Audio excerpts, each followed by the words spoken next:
Protestant blue buds used to love to go downtown and see a real live gangster and probably fawn, and I wouldn't have been surprised if they had asked for his autograph. That's the kind of figure had become. The newspaper people, you got to remember that New York City had 9 newspapers in that era. All the newsmen knew him, and it was a wave and a hello and hiya Lucky and so on. It was very dangerous. Polanski always said, they'll nail you for this. This is inviting trouble that you don't need. But he loved being Charlie Lucky Luciano, the #1 gangster in town. And he liked to be seen and celebrated. He was always beautifully dressed, expensive cars and jewelry, expensive women, expensive places. He liked that high life and didn't want any intrusion on it. But in 1935, one man would intrude on it and take away all the luxuries to which Lucky Luciano had become accustomed. His name? Thomas E. Dewey. Just as Lucky Luciano's rise to power was a classic tale of mob intrigue, his demise was one of the most celebrated examples of the crusade against organized crime. The crusader was someone with just as much ambition and cunning as Luciano himself. Thomas E. Dewey, appointed in 1935 as special prosecutor in Manhattan. Dewey established his anti-mob headquarters on the 14th floor of the Woolworth Building. His newsreels addressed the public's growing disenchantment with mob corruption. The real problem is to remove the influence of the racketeer from politics. Local authorities in New York and in almost every great city in the country hold office by grace of politicians who are in partnership with criminals. He was honest, he was forthright, time meant nothing to him, and his word meant everything to him. He could be trusted, and he was trusted. One of Dewey's first targets, a powerful Jewish racketeer in the Bronx, and a founding member of Luciano's commission named Dutch Schultz. The word on the street was that Schultz was planning to kill Dewey. But mob boss Lucky Luciano and the rest of the commission members knew that killing Dewey would only bring more heat on the underworld. So in October 1935, Lucky did the prudent thing. He ordered the killing of Dutch Schultz, seen here examining his bullet wounds moments before he died. After the murder of Schultz, prosecutor Dewey did not let up. Instead, he turned his fierce gang-busting crusade against the top racketeer in America, Lucky Luciano. Ironically, the racket Dewey nailed Luciano for was not Murder, Inc., or gambling, or extortion, but something to which Lucky paid very little attention: prostitution.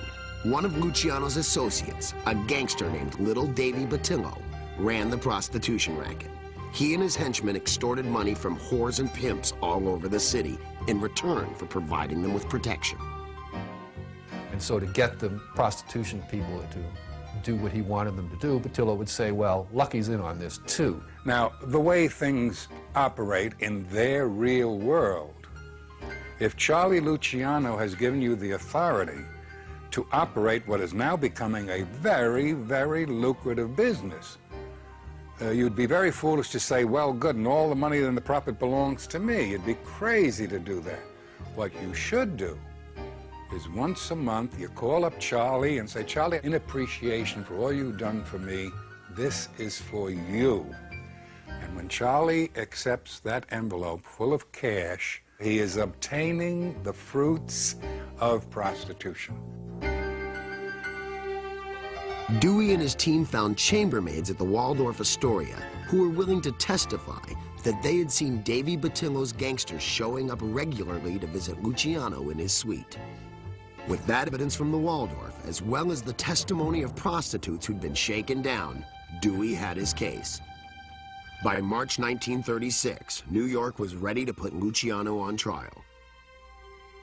Lucky was not exactly waiting around for the cops to show up with handcuffs. He fled to the Arlington Hotel in a town well known as a mob safe haven, Hot Springs, Arkansas. Dewey sent his men after him. On April Fool's Day, 1936, Lucky was extradited from Arkansas to New York.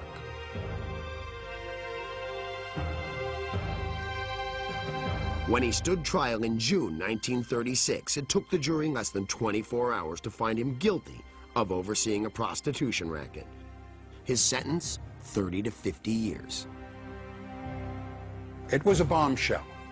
It had tremendous impact politically, socially, and economically on organized crime and on the people of the city of New York.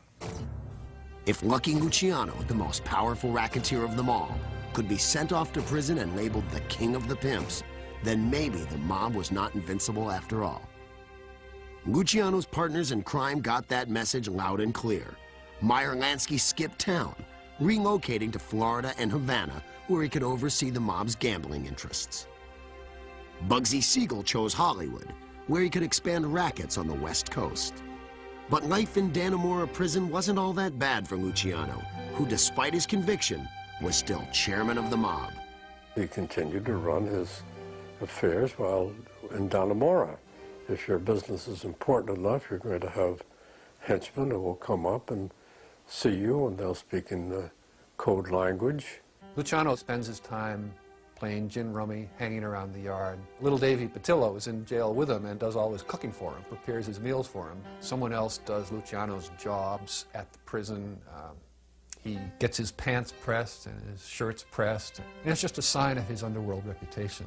Fellow convicts weren't the only ones who still respected the power of Charles Luciano. In 1942, U.S. Naval Intelligence in New York City approached Lucky for help. A disastrous fire had recently destroyed the French luxury liner Normandy, which was being converted into a U.S. troop carrier. It sank in the Hudson River. Naval Intelligence had spotted German submarines off the coast of New York. There were rumors of sabotage along the docks. Docks controlled by Lucky Luciano and the New York mob.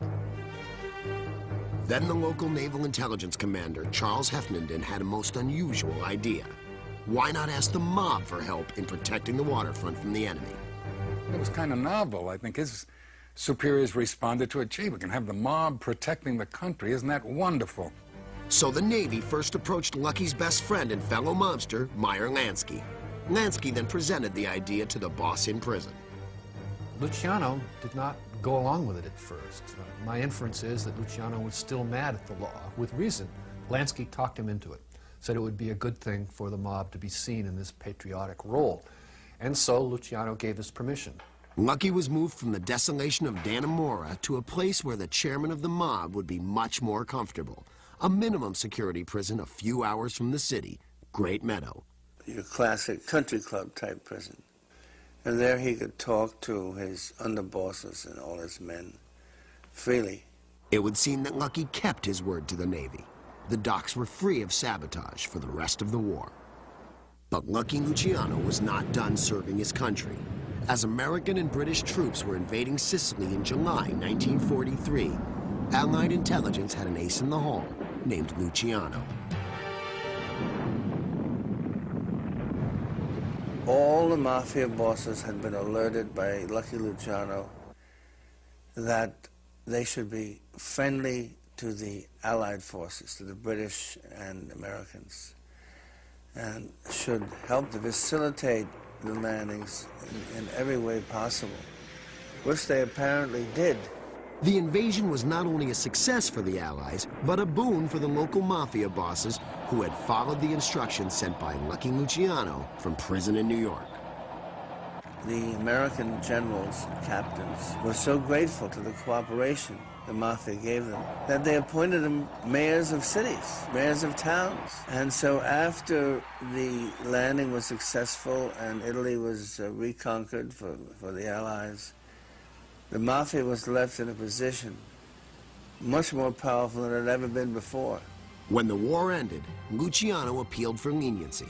After all, the mob boss had secretly served his country. The government agreed to his release. And strangely enough, the same gentleman who prosecuted him, Thomas Dewey, is now the governor of the state of New York, who would have to sign the papers to release him from jail. But Lucky would not be allowed to stay in his beloved America. He was deported back to Italy. Under the terms of his release, he would be placed under the surveillance of the Italian police and never allowed to return to the U.S. On February 10th, 1946, Luciano sailed out of New York Harbor. To ease the pain, Lucky's old friends in the mob had given him a sweet going-away present. All the bosses contributed some money, to a big, fat envelope of cash. Just before the ship got underway, they handed him this gigantic envelope, which had about $300,000 or $400,000 in it. He felt very good about that. Officially, Luciano was forbidden to leave Italy, but 10 years in prison had not dulled his sense of cunning. Lucky would not only evade Italian authorities, but establish a new power base for himself in his native land.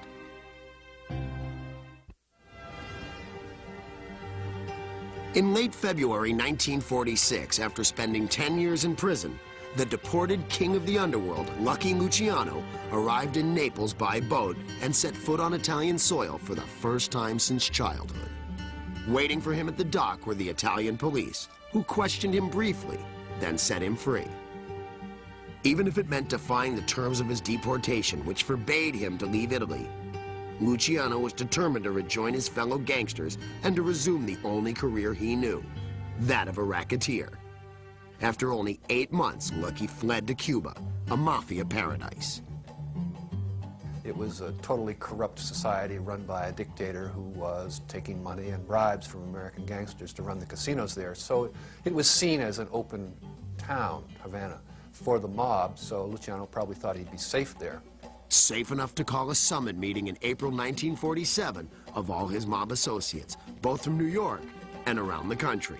It was a huge gathering, including, among others, Meyer Lansky, Albert Anastasia, Carlo Gambino, and Frank Costello.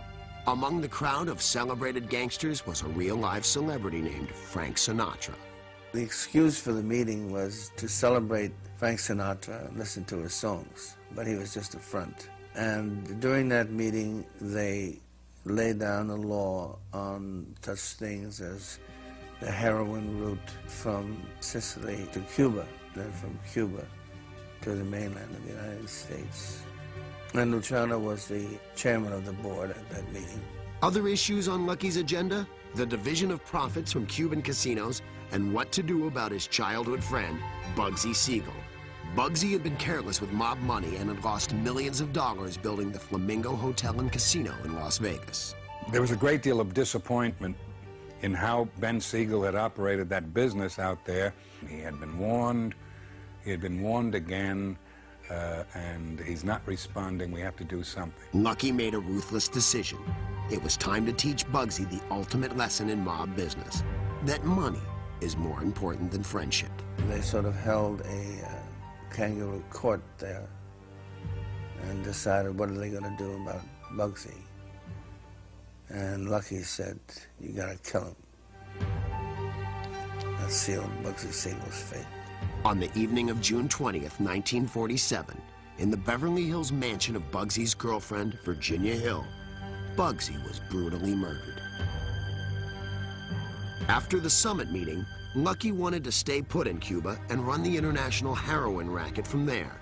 He got along just fine with the corrupt government, including the dictator Batista. But a certain nosy agent from the U.S. Bureau of Narcotics named Harry Anslinger got in Lucky's way and pressured the Cubans to kick the gangster out. He said that Luciano was going to be using Havana as a pumping station for illegal heroin into the United States. Luciano thereafter calls Anslinger Ass Slinger and sees him as his nemesis and worries about him. And I think that's quite revealing. And the reason Luciano was worried about Harry Anslinger, Ass Slinger, and the Bureau of Narcotics was that Luciano actually was involved in heroin trafficking and was worried that the Bureau was going to nail him for it. Luciano was expelled from Cuba on the Turkish steamer Bakir and forced back to Italy. When the ship docked in Genoa, Italian police put Lucky in prison for a few days for violating his agreement not to leave the country. Then the authorities sent him off to Palermo in his native Sicily and put him under permanent police surveillance. The police told Luciano to stay out of trouble and keep a low profile. Anything Lucky did aroused suspicion. In a quaint